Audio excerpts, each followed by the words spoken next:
In Consumer Corner, we take a look at trends and products creating a buzz here in China. On today's show, we'll discuss demands for change in the pricing scheme for standing tickets on Chinese trains. With the traditional Spring Festival or Chinese New Year just around the corner, Chinese people are gearing up for what many call the largest concentrated human migration on Earth. Bearing much of the burden for transporting hundreds of millions of Chinese people is the country's railway system.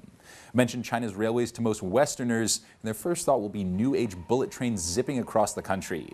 Unfortunately, that's not the reality for most Chinese, who are forced to cram onto packed hard-seat carriages for a taxing trip home.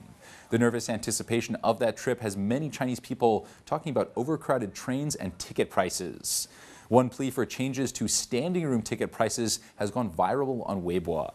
China's regular trains are divided into 4 types of assigned berths, ranging from soft sleepers to hard seats. But at the bottom of this ladder, there's one more type of ticket for those unable to purchase even a hard seat.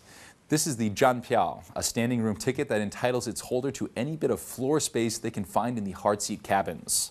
On overnight trains, you'll find holders of Zhanpiao creatively curled up throughout the cabin, sleeping on bathroom counters or underneath seats. But for all their discomforts, standing room ticket holders pay the same price as those holding hard seat tickets. The standing room tickets are just those sold after all seats have already been snatched up. Now, a Weibo post calling for steep discounts on the standing room tickets has been reposted over 150,000 times in just a couple days. The post asked that these tickets be sold at half the cost of seats, both to offer a cheaper option for those willing to bear the discomfort and to compensate those who simply can't get their hands on a hard seat during the rush of holiday travelers. The Henan Business Daily launched an online survey, finding 75% of respondents supported the move to half-price tickets, with another 20% calling for a less dramatic discount. This isn't the first time the standing room hard seat divide has come into the national spotlight. Back in 2006, a passenger from Jiangxi filed a lawsuit against the Beijing Railway Administration for unfair pricing. He claimed that the gap in comfort and safety warranted a difference in price between the tickets. Although he lost the case, the lawsuit succeeded in bringing the issue to public attention. Perhaps sensing public opinion turning against it, the Railway Department has belatedly come out to defend the price gap. The Railway Department has warned that if cheaper tickets were offered, China's cheapskates would swarm into these standing tickets and make the train journey more dangerous for all involved. But with standing tickets brought into the limelight, the floodgates have been opened on criticism by both passengers and experts. Many of the critiques have focused on the country's national price law, which stipulates that when setting the price of goods or services related to the interests of the people, authorities must convene a public hearing and publicize the reason for prices. Now, the Oriental Morning Post is reporting that Peking University professor Wu Bihu has sent a formal application asking the Railway Department to clarify the reasons for identical prices on far different services. So how does the Railways Department go about setting prices? The baseline costs are calculated based on distance and either a hard or a soft seat berth. On top of this, additional fees are charged for sleeper berths and fast or high-speed trains. But amidst the published guidelines for railway fares, the formula for standing room only tickets is nowhere to be found. Standing tickets are only sold when all seats and sleepers are unavailable, but the Qilu Evening News reports that trains will often sell 10 to 20% of total tickets to the standers.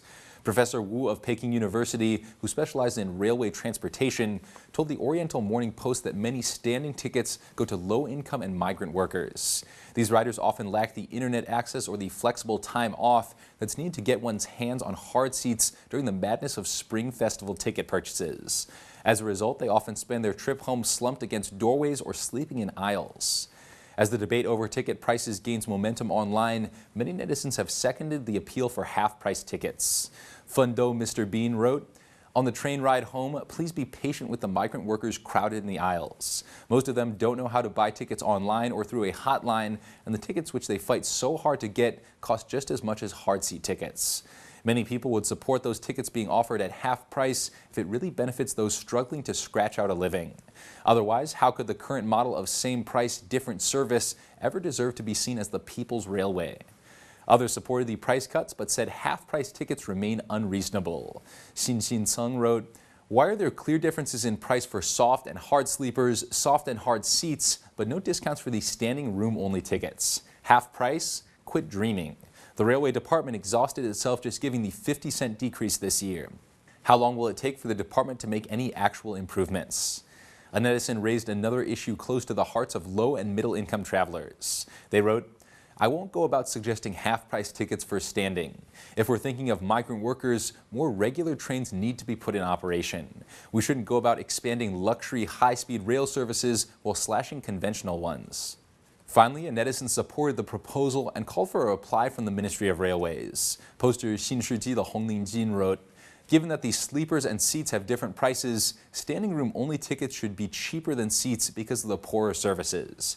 As to whether the price cut would lead to more people buying standing-only tickets when seat tickets are available, that's just an issue of how to operate the service.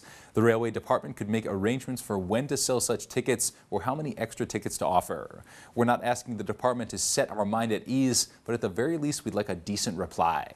This year, the department showed some responsiveness to public pressure when it canceled mandatory accident insurance included in all train tickets before. That move ended up somewhat backfiring when netizens were disappointed by the final savings on the discount.